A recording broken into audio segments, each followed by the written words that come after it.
Greetings. Welcome to Tuesday's update. This is Tuesday, May 2nd. Couple of brief things, brief outline. The most important thing is a family in Haiti needs our help. Refugees, or family seeking refuge from Haiti from the gang violence in Port-au-Prince. That is the main topic. I'll go into more detail on that. These are friends, and these are people who I've come to know and love dearly, and really need our help getting out of Haiti. And we're already working on projects together, so it's a really good opportunity for them to come here and continue learning construction, earthquake-resistant construction, and permaculture. So need help with that. I'll explain more in a second. We launched a homesteading simplified class last Thursday was the first class. Day one was on Thursday. Day two is this coming Thursday. If you missed the sign up and you want to take the class, there's another one. There'll be another one launching in like a month, maybe somewhere in there, maybe a month and a half. And let's see, some beautiful, cool breeze, spring weather outside. There are a lot of grading jobs going on. And what else? What else? What else? Malcolm is getting old, and just watching him grow old is challenging. I had a major cold the other day, and well, for like 3 days, and been having some very vivid visions and dreams since then. And there are a lot of other things that are challenging to juggle, but making it work. Oh, really cool news. Abel and Miles and I looked at pond water in a microscope the other day and got some really cool, saw some really cool organisms munching and crunching and moving around. It's nutso. Never done that before, but it was life-changing for all of us. All right, so this family in Haiti, this is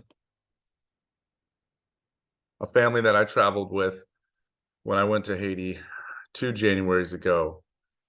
I went to Haiti right after this was right at the beginning of the divorce, and um, I was hired to go there because they had an earthquake previous to that, like a year before that, that rocked the southern peninsula, and I mean, demolished so many houses, killed a lot of people. And the issue is they have these concrete houses that are not built to code, and they just crumble in earthquakes, and it's a high seismic region. So we remember the one like 10 years ago in Port-au-Prince where even more people died. So what Haiti really needs is earthquake resistant housing, and earthquake and hurricane resistant housing, because they're in the middle of both. So the goal in going there was to develop, well, we already had a team of people, a team of builders and engineers, and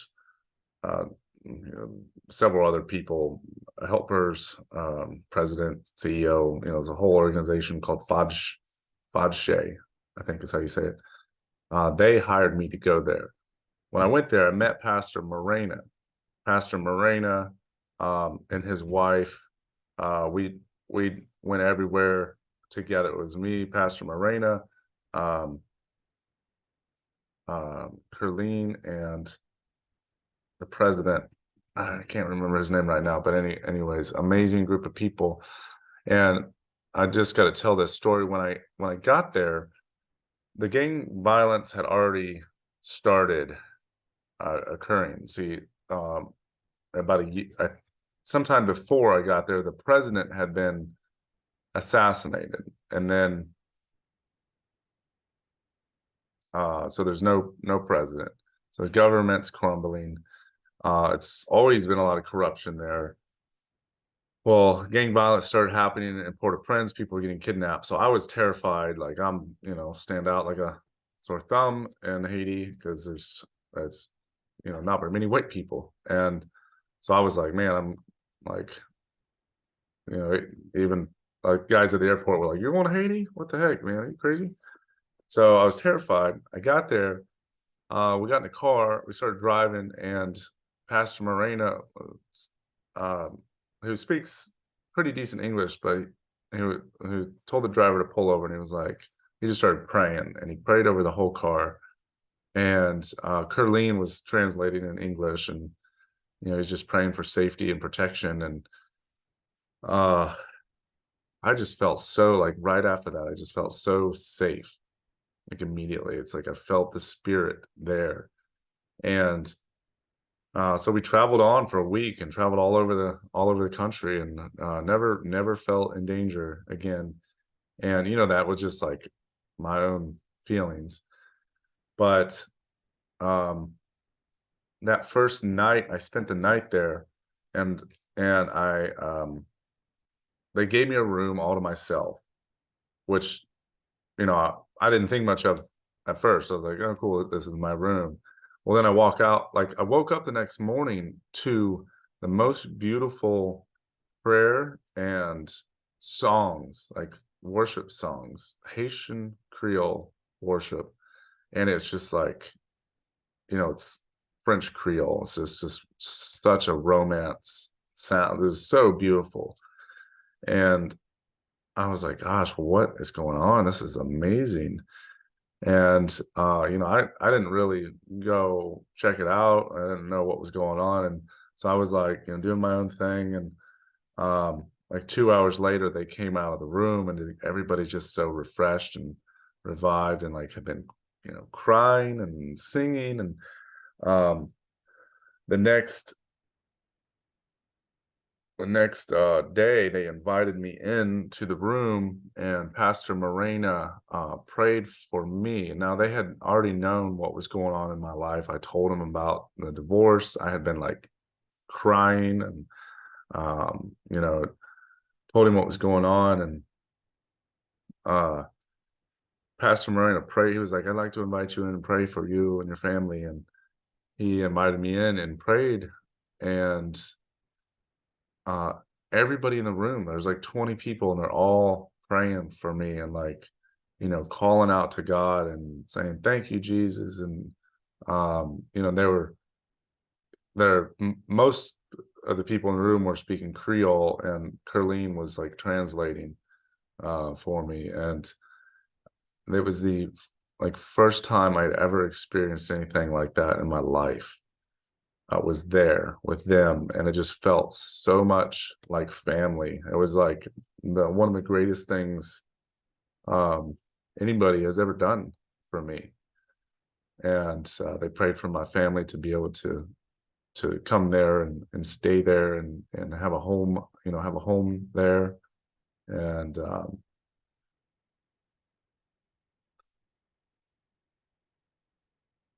so after returning home from Haiti, we put together some plans and found an engineer and got some engineering done for these earthquake resistant houses. And the plan was for me to go back there and teach how to build earthquake or earth bag structures to the builders and the engineers that had never built that method. And by the time we got everything done, the house plans and engineering, it had gotten too dangerous for me to go back. And it was getting to the point where it was like getting too dangerous for them to even be there. Um, so Pastor Morena started asking me like 3 or 4 months ago to sponsor him and his family to get out of Haiti. And so I submitted applications. We have a person that I just gave all my information to, and he looked at it and he said, you don't have enough income to be able to sponsor them. Like, do you know anybody else? And I asked several other people, and some other people were in the same situation. They didn't, one lady was retired, didn't have income. Other people were just didn't have, weren't making enough to be able to support a family of 5. The thing is, we don't have to. The plan is, and ideally, you wouldn't have to support them at all. So the host situation is that I'm trying to think of the name of the website. I'm putting all the information together in a document so I can send that out. But the host family has to be able to support them if everything else fails. But the plan is to get them here, get them housing, and help them find jobs, and help them get acquainted with the country, things like that. We have other people here to help get them acquainted, and some of their family is already here, and other Haitian American friends. I'm here. I'll be interacting with them. So the host family that we're looking for here doesn't need to put in much effort, except for sending in proof of income, proof of citizenship, and a couple other documents. And so we just need that, like, paper. we need that family, that host family that's a host on paper. Meanwhile, we're taking care of housing.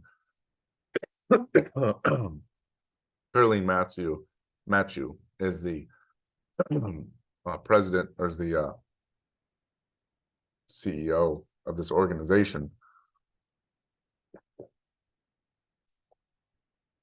that hired me to go there. She's already hosting other people, so she can't host anyone else. But she'll be getting them housing while they're here.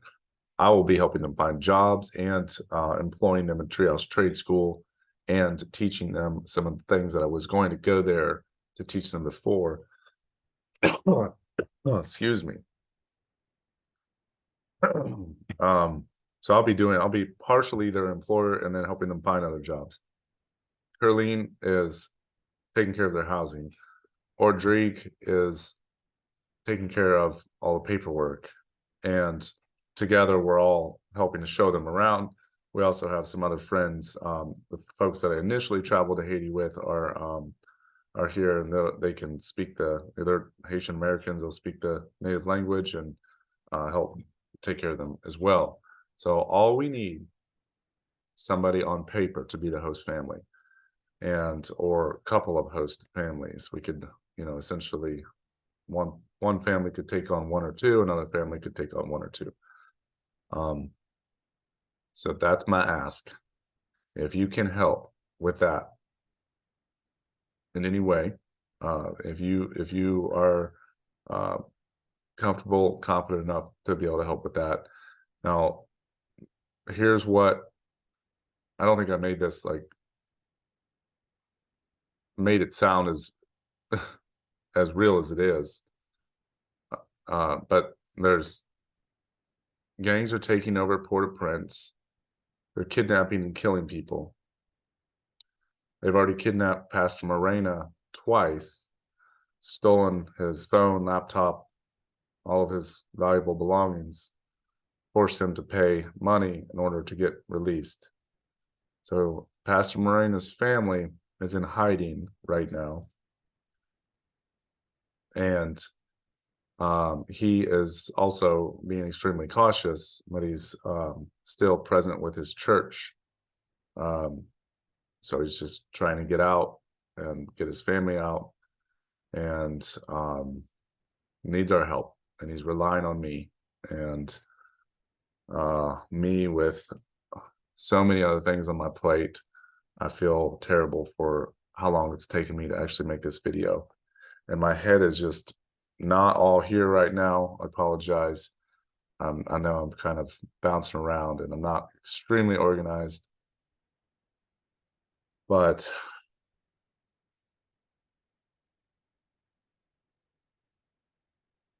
That's what you get. So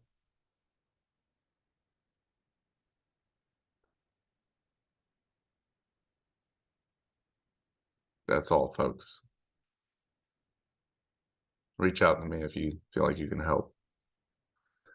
I appreciate you. Appreciate you bearing with me as I'm overcoming a cold and trying to keep it all together. Love you all. Please call me, direct message me, whatever. Have a good week. Hope to see you next week.